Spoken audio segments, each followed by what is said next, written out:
Now, I'm not going to use the microphone if you don't mind. I like more interaction, and it makes me feel uncomfortable to be on a stage and using a microphone. So if you have trouble hearing me, do you mind coming down?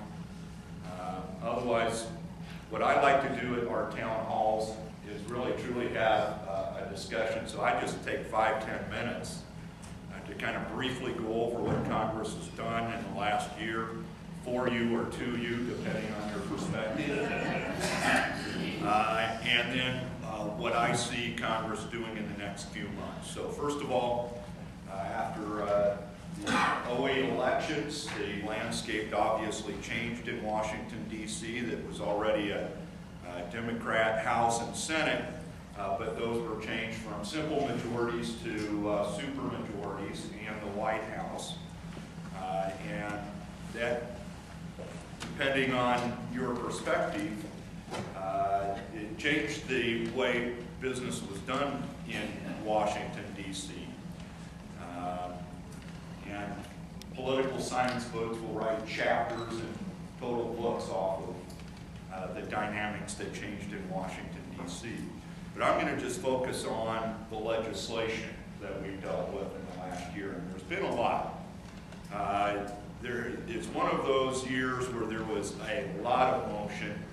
I will tell you, in my time in Washington, D.C., I have never been as busy, totally swamped, ignoring my family, but it was because of not only the volume of business we are doing, but that several of the individual bills are generational type of bills, whether it's cap and trade, and the health care bill.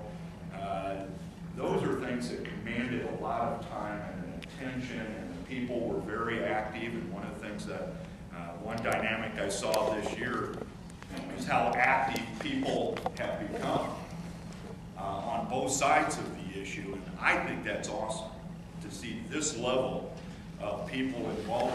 If you walked into a coffee shop last year and asked what a cloture vote was, everyone would just roll their eyes back and go, what the heck? But now you can walk into a coffee shop and have a discussion about a cloture vote, and it's impacted me. So I think it's been a really positive year in that respect.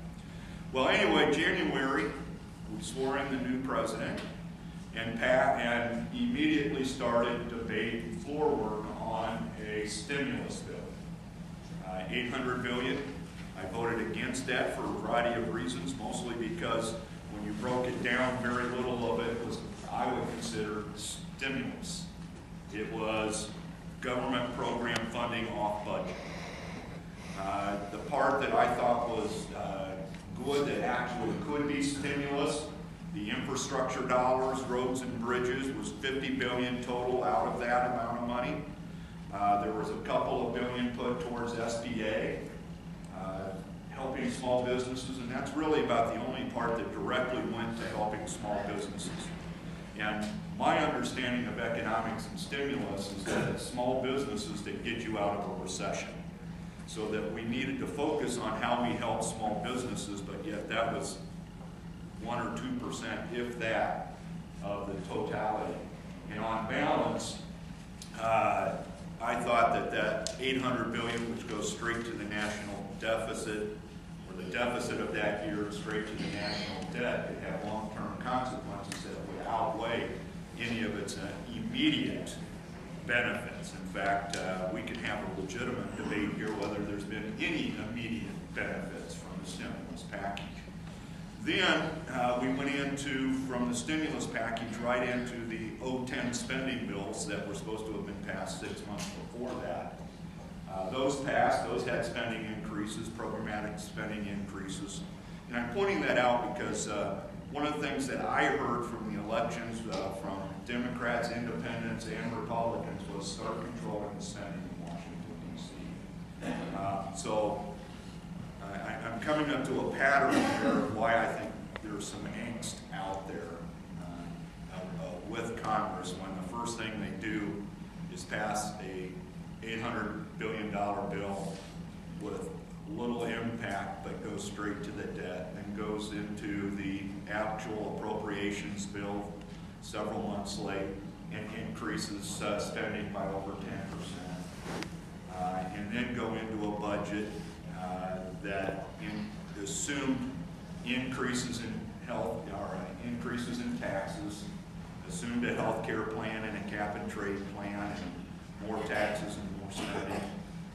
So there's a pattern set up where I think we were already showing the public as a Congress as a whole, even though I was not supporting those individual ones, that the message from Congress is, geez, we're going to continue spending.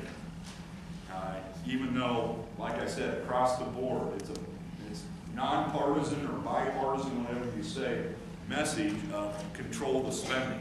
You're starting to really drag down our economy in the future. So there we go into, once we get through the budget, we go into cap and trade. Cap and trade was the #1 priority of Speaker Pelosi. As you know, she represents downtown San Francisco, a big environmental pocket. So that was her #1 issue. So that's where we started on the first major generational changing bill, cap and trade. I passionately opposed cap and trade. Why? If you look at it on balance, there was tremendous negative impact on our economy. It cost businesses, manufacturers, and industry especially, and maybe even, and probably, I won't even say maybe, probably agriculture, where they have to pay the government just to stay in business. And then, depending on whether or not they can meet their CO2 cap, they would have to go into a marketplace designed by Goldman Sachs and buy credits. Now, that's great that there's a lot of money flowing around, most of it through the U.S. government, but at the end of the day, if you ask what positive aspects were there for the environment, everyone would say none. Now, we can say we have to show leadership to the rest of the world. So there may be intangible, but tangible environmental doesn't exist. So it doesn't make sense that we have a bill or a trading cap and trade program that I believe was a direct hit on manufacturing. And if you're going to raise the cost of doing business to manufacture anything in the United States, and I'm not talking labor costs, I'm just talking basic overhead of fuel and electricity. Where are they going to go? Got to remember, whether we like it or not, we are midway through a transition into a global economy. Anybody can make a widget anywhere right now. So we have to realize as a country that we have to make it as easy as possible for a manufacturer to make the widget. Not a computer widget. This is old language for actually something you can touch for our younger people here. Sorry, I'm using you for my comic relief. Thank you for being here.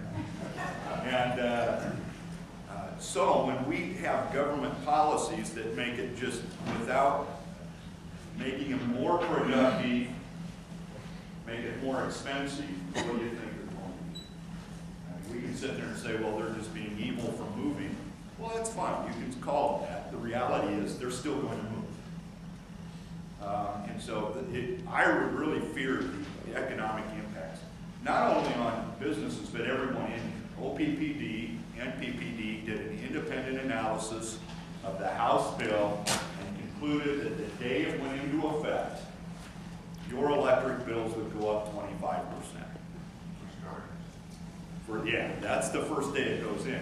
Then the analysis, and by the way, a lot of the electric companies came to the same analysis as OPPD did. And that over the next about 15 years, as the cap ratchets down and their costs go up, it would double. And that's not inflationary impact. That's not assuming the price of transport of coal or whatever goes up. That's just the cost due to cap and trade. So I voted against that. And frankly, I voted not just against it, I worked against it.